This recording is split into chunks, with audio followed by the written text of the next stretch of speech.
I don't know whether it's true or not. I have no idea. I don't know Kawhi Leonard. He doesn't really talk. Never rude. Always a gentleman. But I got to tell you that if you talk to the Los Angeles Clippers, they don't believe for 1 second that Kawhi Leonard will be lost to them in favor of the Los Angeles Lakers. They believe Kawhi Leonard is coming to them or he's staying in Toronto. And somehow, some way, you got to ask yourself, as basketball fans, as basketball lovers, you got to ask yourself this question. It's very, very important. You got to ask yourself this question. If you are a true basketball fan, do you want Kawhi Leonard in the Los Angeles Lakers uniform playing alongside LeBron James and Anthony Davis for the next 3 years? Or do you want Kawhi Leonard playing for the Clippers and competing with LeBron and Anthony Davis for the next several years in L.A.? See, if from a ratings perspective, it's not great for basketball during the regular season because you got stars on the West Coast in the Western Conference, and obviously your ratings are going to be compromised because if you don't have those preeminent stars in the East, those 7:30 games in the East on the East Coast are not going to generate the level of interest that you would like. And those Laker games are going to be starting at 10 or 10:30. And most people are going to be to bed by halftime, if not earlier. And some of those games are going to get missed.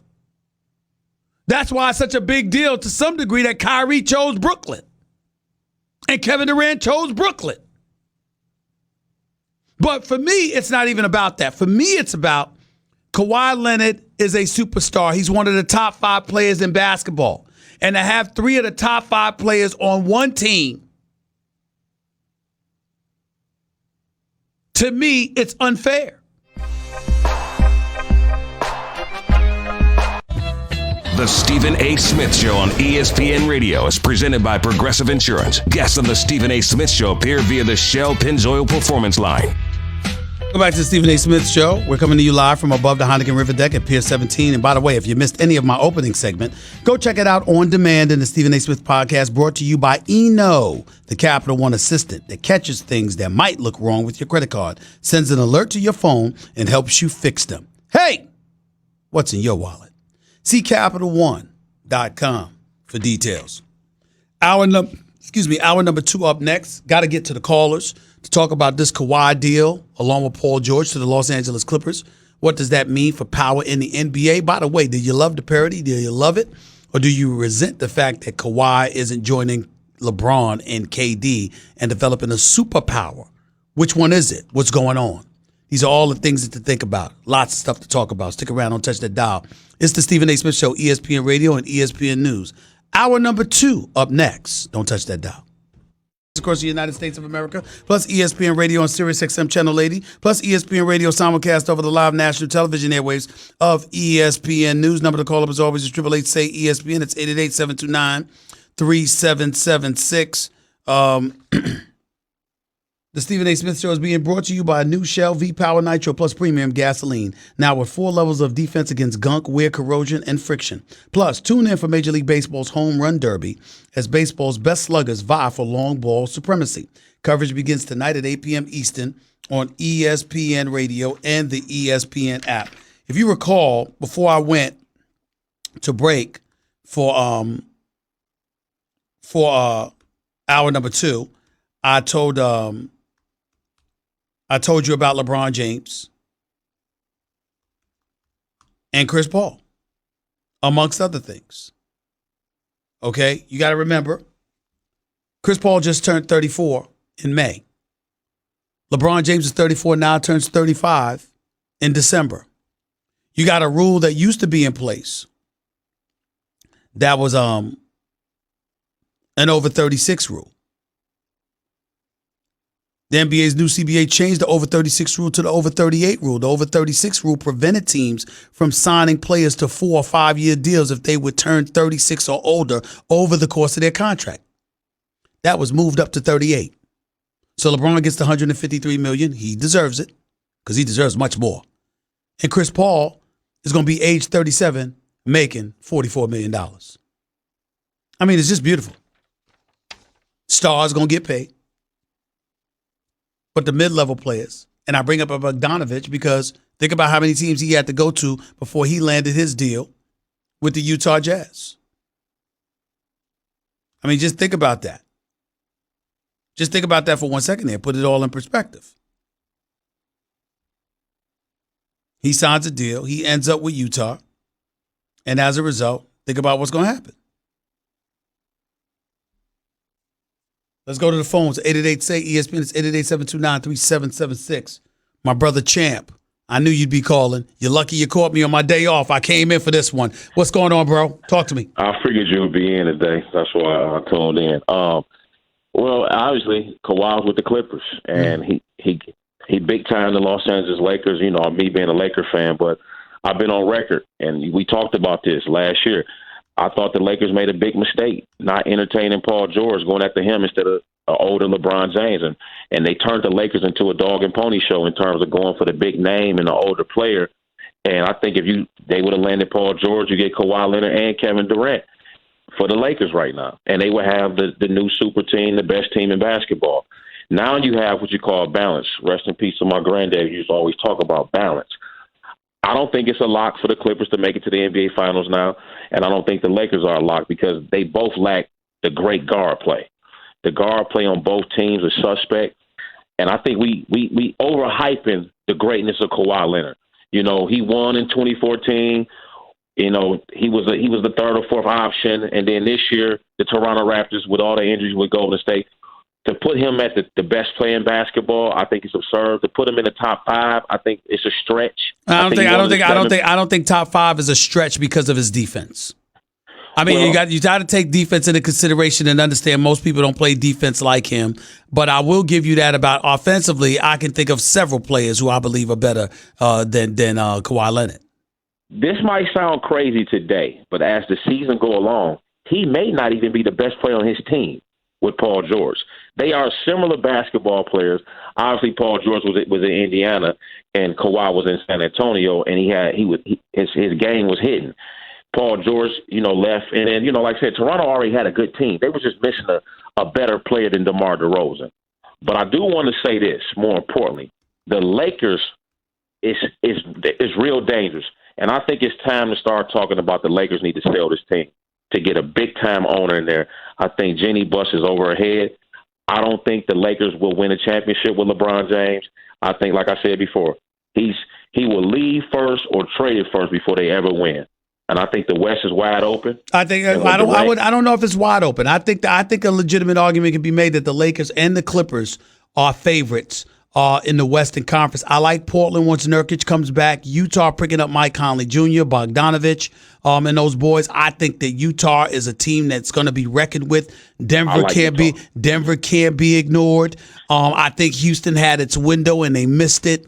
So I just look at it from that perspective. I just look at it like you got 6 or 7 different teams. The Spurs can't be ignored, stuff like that. But in terms of legitimate favorites, as of right now, the Lakers have 2 of the top 5 players in the world in LeBron and AD. And the Clippers are a better team because I think their parts fit better right now and they're more well-balanced. Well, they play defense, but I'm going to say this. You cannot count out Houston for this reason. They only lost to the Warriors when the Warriors had KD, Klay Thompson, and Steph Curry. but there is something to see. Here's what I think you're missing. I'm not looking at Houston from a talent perspective and saying, you know what, I dismiss them. I'm looking at it because it's 2 years. That's attrition, bro. That's attrition, bro. I don't think you can rely on Chris Paul and James Harden to be the same. And we strictly just talking about right now. Some trades can happen because if Westbrook can go to Milwaukee and they keep their core, I would pick the Bucks to win this year if Kevin Durant's not playing. But I will say this in the Eastern Conference. I think Durant will come back late, end of the season, into the playoffs. And if that happens, I'm picking the Brooklyn Nets to go to the NBA Finals. No, I'd pick the Brooklyn Nets to go to the Finals after next season. I think that for him to come back is too much to ask him to come back and be what he was. I would pick Philly as having the edge right now. Remember, Milwaukee lost Brogdon, and they lost Mirotic, who decided to go back to Europe. I think those two losses are huge. I look at Boston, even though I like Kemba in Boston, I still question their depth and what they're going to be able to bring. I mean, even Aaron Baines is gone from them now. Al Horford's in Philly now. So I look at Philly with Horford, with Embiid, with Ben Simmons. I don't like the fact that they lost J.J. Redick, but I like the fact that they kept Tobias Harris.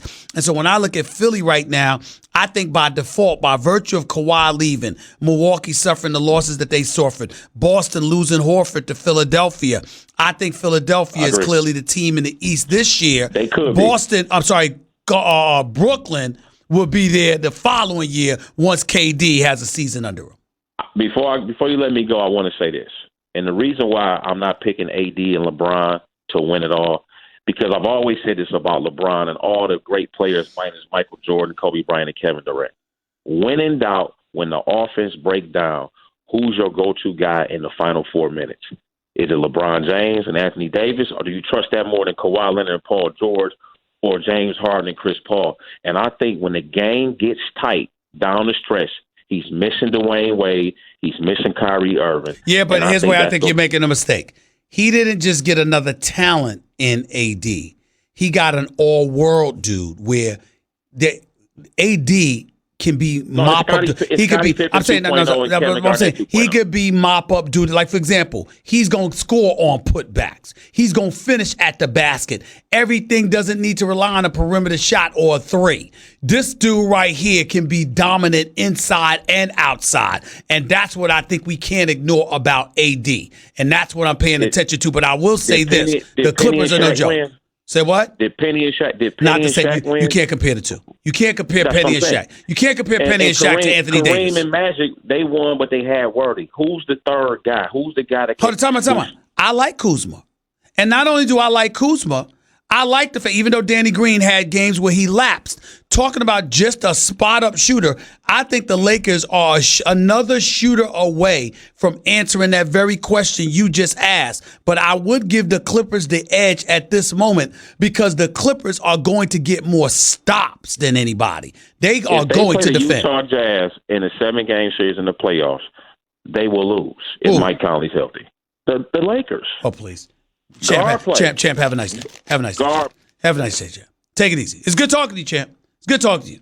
That's right. I'm tired because he's just hating on LeBron now. That's what that's about. I ain't got time to listen to Champ on that one. Let's go to Andrew. You're live with Stephen A. What's up, Andrew?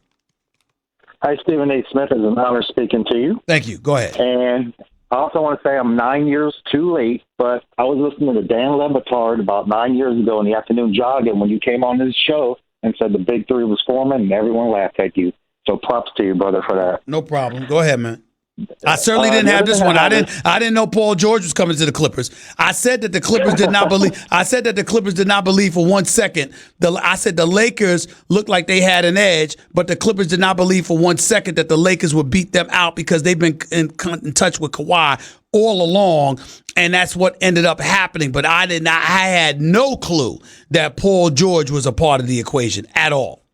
Well, go ahead. As an NBA fan, I'm super excited about all these new teams forming. You know, we had LeBron down here, but I'm also sad because KD's going to be out next year and Klay Thompson's going to be out.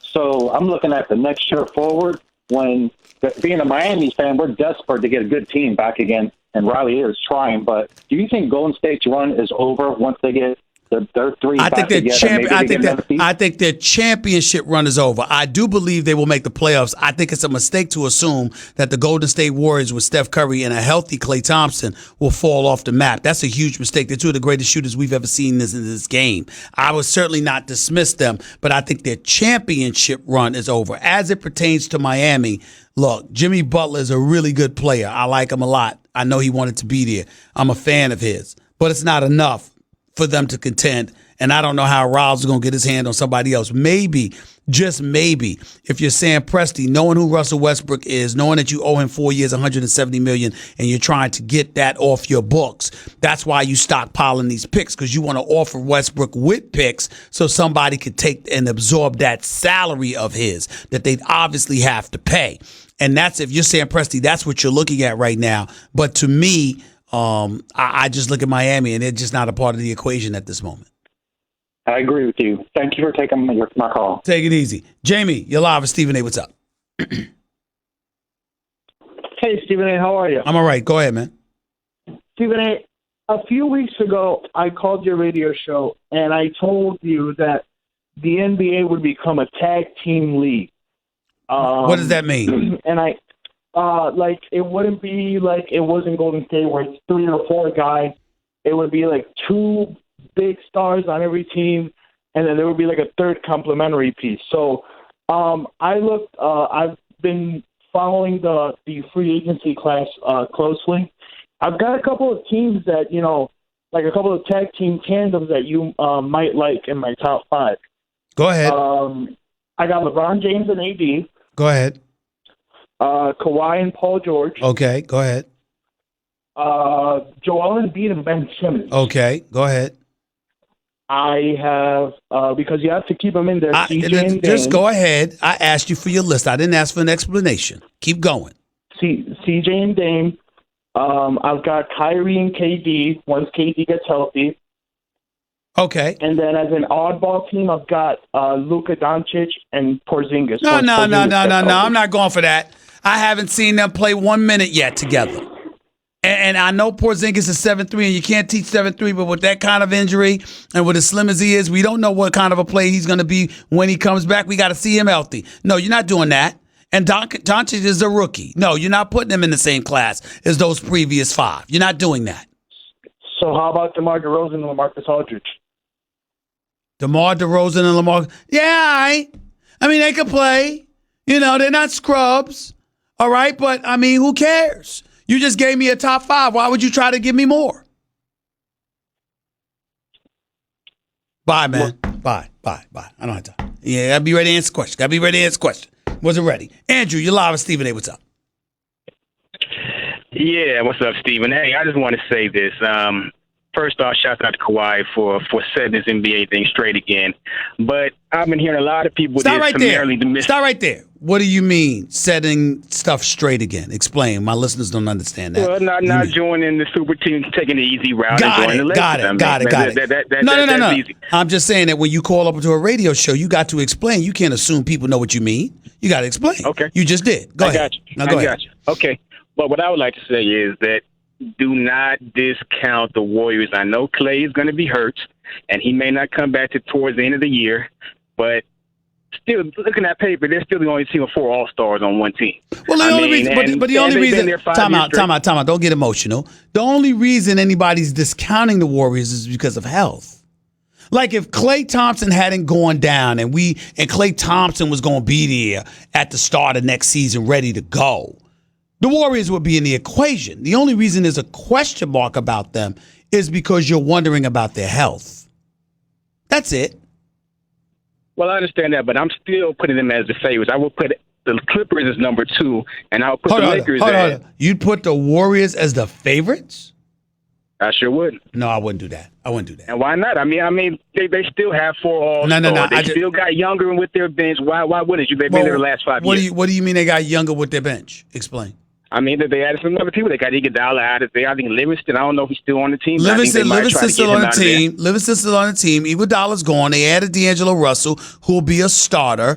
Okay, they re-signed Kevon Looney. He'll probably be your center. All right. I like Alfonso McKinney. I mean, I pay attention to him. Jerebko, not so much. But I guess what I'm saying to you is that I think depth is an issue. I watched them struggle, without KD. Obviously, they're a formidable team. There's no doubt. But when you say the favorite, no, I'm not going to give them that. But here's why I'm not putting the Lakers there, because even though the Lakers do have LeBron and AD, and I'm kind of piggybacking off of what Champ said, I think you're still going to see a lot of issues that don't necessarily have to do with the players, but the organization as a whole that may come down the road to haunt the Lakers. I don't think that's going to mess with them on the court, though. See, that's the point. It messes with them in terms of getting players. But once they're there, I don't think it's going to affect their game. That's number 1. And number 2, I ask you a question.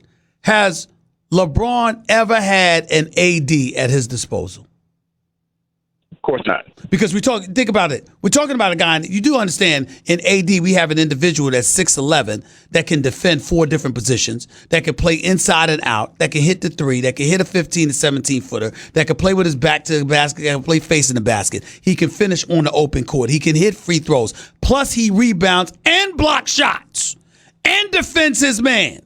I mean, we got to take that into consideration, do we not? You just said the key word, 15 to 17-foot jumpers. They haven't corrected what their issue was all last year, and that was long-distance shooting. Time out. What is Danny Green? To the end of the game, is 1 or 2 Time out. What is Danny Green? Twos. Ask your question. What is Danny Green? Danny Green has a Danny Green game. He's not a consistent three-point shooter. You know that. Tyler, I agree with that, but you don't need him to be a consistent three-point shooter. The reality is that more often than not, he's a reliable spot-up 3. A reliable spot-up 3. And with LeBron and AD, I don't think he'll ever see more open shots in his life. Would have been more willing to throw to the championship if they would have got Kawhi, but since they didn't, and they're going to have to face everybody with a two-star team just like everybody Who's everybody? else. Who's everybody? Who's everybody? Portland is too small. And by the way, they lost Harkless. I think that matters. Utah is somebody I can't ignore because they could put 3 to 4 three-point shooters on the court at the same time. But I'm not sold. You look at Houston. Don't get me started. I still got my reservations about them because D'Antoni's their coach. And, and when it comes to crunch time, I'm not sure he can get that done. I look at the Lakers and I don't think that the Lakers better than the Clippers. And I'm not saying that there's any definitive formidable favorite, but I like the Lakers' chances. And I like the Clippers' chances better than anybody else out west. I just think they waited too long for AD. I mean, not for AD, but for Kawhi, and they missed out on opportunities, and they may not have solved and corrected their main problem. Who did they miss?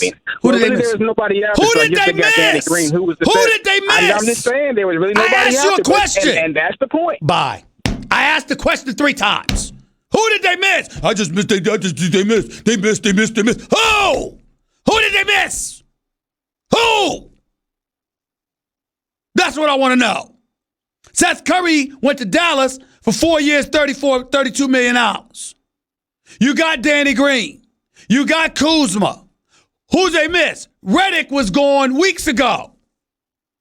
He went to New Orleans because that's who I really would have liked to see the Lakers. See how I gave you names? Chris, you're live with Stephen A. What's up? Chris. Hey, Stephen A. Sorry about that. Can you hear me? Let's go, man. You live on the air. Let's go. Yes, sir. Quick things. I think the Clippers are a better team. They have the foundation built in Los Angeles. I don't think the Lakers have enough versatile players. But the one thing I would say the Clippers are missing is a shot blocker. As good as they are going to be defensively, they don't have anybody to defend the basket. And I think that what your man Champ said about as far as the Clippers not having a guard, they won't really need one. You bring another guard, and you're gonna have 3 guys with the balls in their hand, and Kawhi, Paul George, and Lou Williams. So, and with that foundation with Doc, I think they're a better team than the Lakers are right now. The Lakers putting the shooters and stuff around, you need versatility still. Because if those guys aren't making shots, what other purpose do they serve for LeBron and Anthony Davis? So, all right. So I asked you this question. So who's your favorite in the West right now? I would have to say the Clippers, Stephen A. All right. So you just said all of that, but you conceded that the Clippers are the favorites. Yes, I said yes. Okay. Clippers are the favorites. Yes, they are. All right. Okay. I can live with that. Thanks a lot, my man. Jimmy, you're live with Stephen A. Talk to me. Yeah, what's going on, Stephen, man? Love the show. Appreciate it. Go ahead, man. Yeah, I'm just wondering, from a fan's perspective, and, I know you're a fan and professional, what you do, is there anything more that we can do to influence, what the owners do? I'm looking at the numbers, and we got like top 10 gross watching, out of 30-some teams, and Clippers most definitely the favorite now. I don't even know how Golden State is still in the conversation. What is your issue? What is your issue with the owners that makes you feel like something needs to be done? Well, take the Bulls. I'm Southside Chicago. Been here during that Jordan era to recognize the era now, and it's horrible. You know what I mean? And, it's horrible. So what are you saying? You want to know what the fans can do about an owner that might be bad? I mean, influence at all. We know you got the only thing you can do The only thing you can do is to not support the team. That's the only thing you could do. I mean, the fact of the matter is when I listen, Gar Forman and John Paxson, they know a thing or two about basketball. My issue is that you let go of Phil Jackson, you bring in Tim Floyd. You let go of Tom Thibodeau, you bring in Fred Hoiberg. See, it's stuff like that that really rakes my nerves. Because what you did was bring in dudes you're comfortable with. Guys you feel you can control and manipulate as opposed to the best, most qualified person for the job. And that is where I think things go awry, with some of these franchises. And then in the case of the New York Knicks, listen, James Dolan, I got news for you. It's possible that he might be getting dealt a really bad hand. Don't get me wrong. He's petulant. He's a big baby, throwing fans out because they want him to sell a team, having one of his former stars removed by security, all of this other stuff. Those things are bad. That's a problem. Okay. But the flip side to it is that he admittedly knows little to nothing about basketball. He says even less unless compelled to do so. And he leaves basketball decisions up to other people. And at some point in time, we got to be talking about those other people instead of him. Because if I got an owner that's willing to cut the check and give me the resources that I want and need, then ultimately, is it not on me? I think that's a legitimate question. I mean, at the end of the day, it's like you said earlier, you own. So after all that's said and done, the responsibility